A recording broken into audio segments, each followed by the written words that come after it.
Hey everyone, Caleb with the Antique Book Collective, and today I just wanted to run you guys through the numbers of how you can make $1,000 a week, literally a week, just by selling old books. So that's $1,000 right there, and this is an old book. So this book here actually is not worth $1,000. Just wanted to say full disclosure there, that book's not $1,000 worth. But there are numbers on how you can make $1,000 just by selling these old books. So what are these numbers? Let me just run you through it really quick. So right here on a sticky note, can't doubt it. So $1,000 divided by 7 days, because there's 7 days in a week, that is just $140 a day. That's really some simple numbers. And if you guys run your antique book business, old book business like I run mine, and if you do all of the advice I say on my channel, subscribe below, cough, cough. But if you do all of that, you can actually have an average sales price. My average sales price is $70 per sale. So I obviously have some books that are below $70, and I have books that are above $70. Sorry, I have ones that are hundreds and hundreds of dollars. I have ones that are thousands of dollars, all that sort of stuff. And before you think that, oh, this is all because I spend a lot of money, it's not. I spend between nothing and $2.29 for 99% of my books. Occasionally I do spend a little bit more. I've spent as much as $25. I did that once, not doing that again. But I normally spend between the nothing and $2.29. I've had a couple sales that I've gone and spent like $4 or $6, but again, those are the minority of times. I buy almost all of my stuff, like 99% of my stuff, for nothing or next to nothing. So all that money that I have, that $70, is more or less profits. There are, of course, eBay fees. There are other things that I have, overhead for shipping and for storage and all that sort of stuff, but this is just for the raw numbers up front for $1,000. So with all that said, back to what I was saying earlier about I make $70 on my sales. That is my average sales price. So if you guys have the same average sale price as me of $70, which is actually really achievable, like I have a pile of books right next to me, I would say the average sale price of what these books down here will normally be probably $150 easily, but because I have other books that are less profitable, like on that shelf I have some less profitable ones, that makes me at the average of about $70. So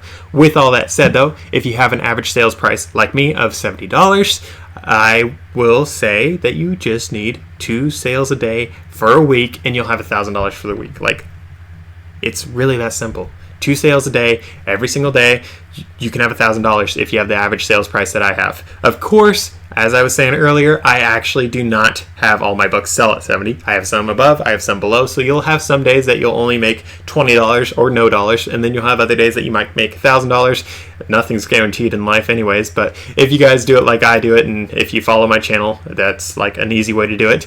Again, with the whole subscribe below thing, like, guys, I don't have a Patreon. I don't have any of that. Like, literally all the information I have is like on this channel.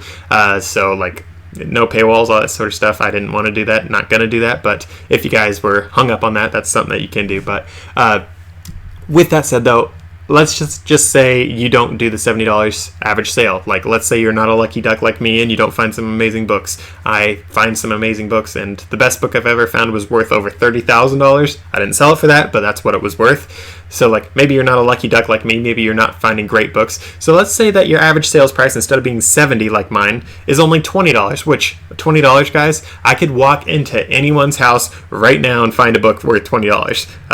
Provided they read. There's a lot of people that don't read anymore. There's some sad statistics on that actually, but let's say if you have it on my sticky note here, let's say you are selling $20 per sale, that is 7 sales per day to hit the $1,000 mark per week. So $1,000 per week is 2 sales a day, so that is 7 sales a day at $20. So 7 sales a day times 7 days, that's 49 sales in a week. Odds are you'd probably end up doing more than that, but there's no guaranteeing of that. So with that said though, guys, if you guys are doing those sales figures, so let's say the $70 one, back to that one really quick, with 2 sales a day, that means that you have to be listing at least 2 books a day every single day in order to maintain your your store's inventory levels. If you can't maintain that, your sales will go down. It doesn't matter how many listings you think you need to continue listing things, or else you're just not going to see the same amount of sales. There's a lot of eBay magic and math going on behind the scenes, but eBay basically wants to guarantee that you are an active store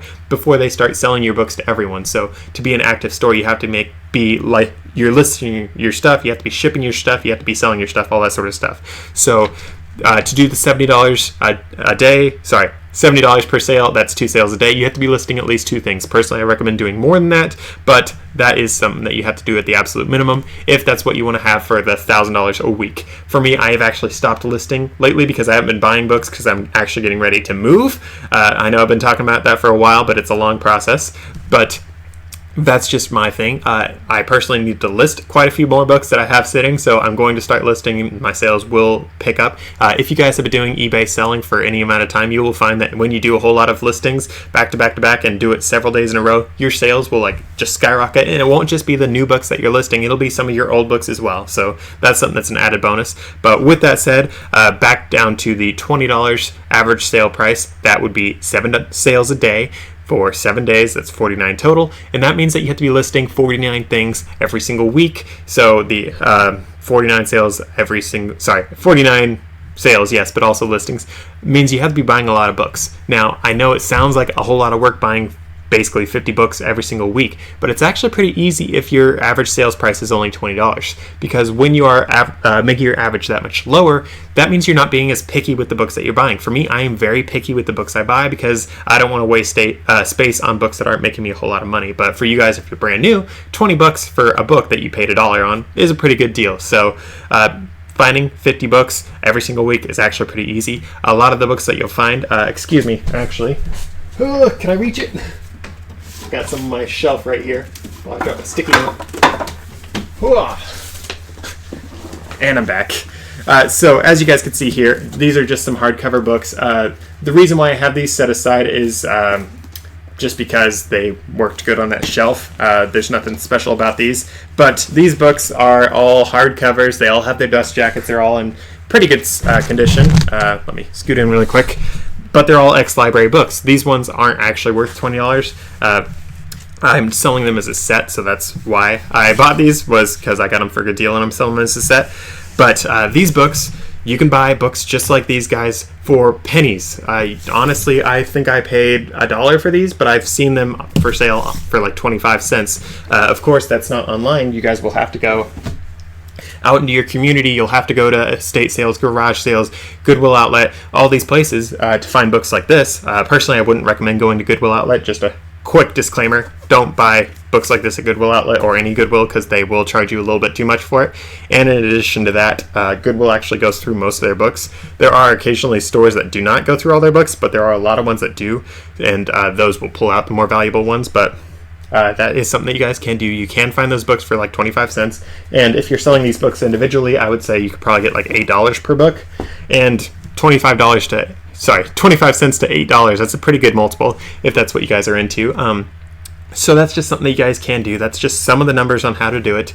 There are obviously a lot of different ways that you can run the numbers. Let's say your average sales price is just $10 per sale. So you still need $140 a day to hit $1,000 a week. You still need to hit that. So to have that much money every single day with an average sales price of 10, that means you have to sell 14 books. Pretty easy.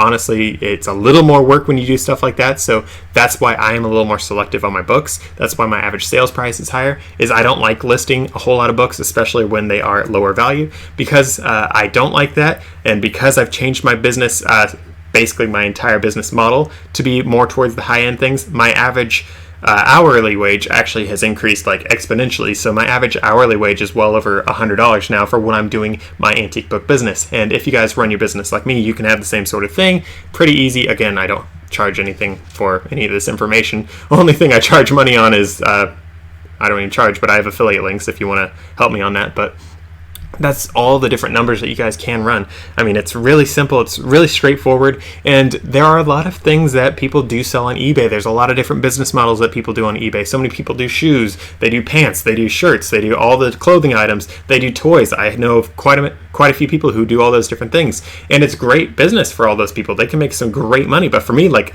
I walk into, say, Goodwill Outlet, and I see everyone and their cat is looking at the clothing. Everyone and their cat is looking at the toys. Everyone and their cat and rat is going through the jeans and the shoes and all these sorts of things. It's like everyone has done that because everyone knows about that. And then I go over to the book section. So for me, at my Goodwill Outlet, they have, I want to say it is 6 bins, in a little rectangle, then another 6, and then sometimes they even have another 6 on top of that. So we're looking at like 18 different bins of just books, and I literally go to the Goodwill Outlet sometimes, and there's no one going through those. Well, there's hundreds of people at the other ones. And all those books, no one's looking at because no one thinks they have any value. And I go through, and I grab, without even looking them up, because I know some of these books by heart, I grab some different books, and I'm like, that's $100. That's a $200. The best book I ever got, that $30,000 book that I mentioned earlier, I bought at Goodwill Outlet, The Bins, on Airport Way in Portland, just a few miles away from my home. Like, it's the easiest thing to go down to do, and I walk in, grab a few things, walk out, and a lot of the times I will be walking out with like $600 worth of sale items, and what I paid for them is normally like $5, $10 for all the different books. You know, I don't spend very much. There have actually been sometimes I've spent as much as like $200 on books, and I bought sets and sets and sets of books, and I made thousands of dollars on the trips. But that is just some of the numbers that you guys can run, that you can think about. And honestly, like, if you just want to try this business out, just hit up your local Goodwill. Pull out your phone. So I don't remember where here's my phone. Pull out your phone, pull up your eBay app, or download the app first before you do that. But look up all the different books that you see. Obviously, there are books that are going to be worth a lot of money and books that are going to be worth basically nothing, like these hardcover ones. Like, those aren't really worth much, being like $8 or $12 or $15 maybe, I don't know. But those aren't worth anything compared to the other books that I buy. The other books that I buy are like the one that I showed you guys earlier, this little slipcase one.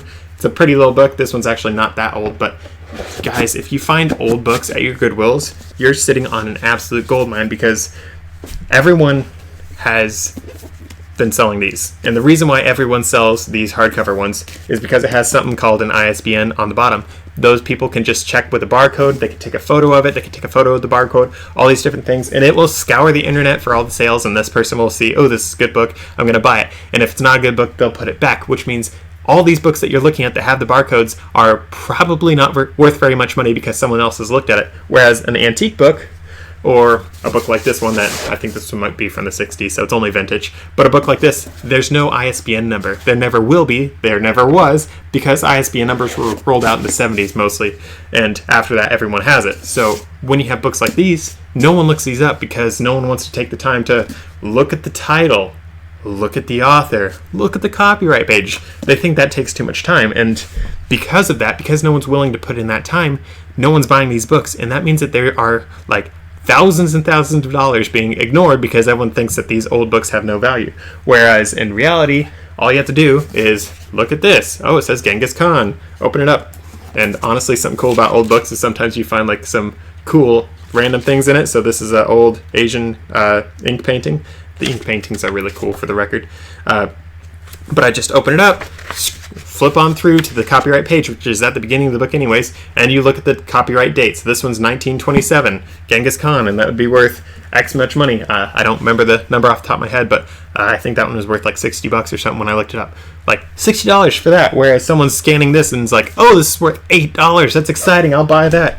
There's really a big disparity in all of that, and because of that disparity, everyone's buying those cheap ones. Their average sales price is way low, whereas mine, with that one being $60, I know 60 is less than 70, but again, that was the average. But because I'm looking at these more expensive books that no one's paying attention to, I'm able to get a whole lot more money. I'm able to spend a whole lot less because, I don't know why, but like antique books, not only do people not look at them, but a lot of the different places that I go, like Friends of Library Sales, pro tip, those are some of the best places to go, but a lot of them actually charge less for the antique books because no one's looking at them. That's the only way they can make someone look at them. And you'll generally have like an old person pick up like 5 of them and be like, oh, I remember reading this as a kid. And that's the only reason why they bought it. Whereas me, a bookseller, I look at it and think, not only do I like these books, and I've read a couple of them because I like reading some old books. Not only that, but I know that there's huge money to be had in them because I've been doing this business long enough. Like, I have literally walked into different Friends of the Library sales, which, again, pro tip, that's where I go to get most of my books. It's some of the best deals that I get, but I go into some of these sales and I buy every single antique book they have. Like, some people are like, oh, I focus on textbooks because textbooks can make me so much money. Some people are like, I focus on just nonfiction. Some people science fiction, all these different genres. For me, like, antique books, I'll take every single one I can find 99% of the time. And I find that the lowest I've ever found for any antique book was like $4 or something like that, which is incredibly low, and I didn't care to list it. But the average that I find for these books is a whole lot higher. That's why my average sales price is $70. It's because all of these antique books are worth so much more. That is why my focus is antique books. That's why this channel is named after antique books. It's because that is where so much money is, and no one pays attention to it because no one thinks about selling on anything other than Amazon. Everyone selling on Amazon is selling these books with the barcodes, and Amazon doesn't let you sell antique books because they don't have any way to verify these things. They don't have barcodes. They don't have you need a UPC code to list on Amazon. They don't have any of that for antique books. So, like, there's no people buying these because so much of the people doing these things are Amazon sellers. So you are like the only person showing up to buy these things, but there's hundreds and thousands of buyers looking for these books online. And if you could be the person providing these books, you might be the only person in the world providing some of these books. So it's a really good money-making opportunity. And with all that said and done, though, I'm sorry I rambled so long. I'm sorry I went over so much information, but I'm really passionate about this business. I stumbled across it, not really unintentionally, but I found my way into this business, and I've found tens of thousands of dollars. I don't even know how much money I made at this point, but I've sold thousands and thousands and thousands and thousands of books. I'd honestly say I'm probably past tens of thousands at this point, but I've sold so many books that a lot of people aren't even paying attention to. I'd say most people don't pay attention to them, and it's some of the best money that I have ever found. I used to be one of those Amazon resellers scanning these books and being like, oh, $8, I can make money with this. But I stopped because I realized my money and my time is better spent finding these antique books. And in addition to that, I have a bigger passion for these antique books now, between what I just liked with history. I'm a history nerd, but also because of all the stories that I've found out that has to do with that. So with all that said and done, I hope this video really helped. Here's some videos that I recommend you guys watch. One of them is going to be on what is antique book selling. That's a really important one. And besides that, be sure to subscribe because I'd love to see you guys in another video. So see you guys then.